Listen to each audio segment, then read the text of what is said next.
Hello everybody, and once again welcome back to How to Guide YouTube channel. Today in this video I'm going to show you how you can post a long video on TikTok, so make sure you follow my step till the end. First thing first, I assume that you already have an account on TikTok and already logged in, and now right after that you will be able to see the interface of TikTok apps on your screen, where you can see plus icon at bottom. Just tap over there, and now in here you can create your post, story and template, so on. So you can see 10 minutes option, 60-second, 15-second option on in the screen. Just tap over 10 minutes option and you will be able to post a long video on TikTok successfully. So basically this is how you can post a long video on TikTok, and if you still encounter any issue during this process, feel free to leave a comment and I'll be happy to assist you.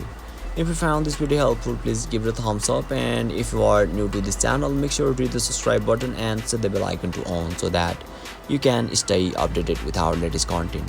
Thank you for watching, and I'll see you next time.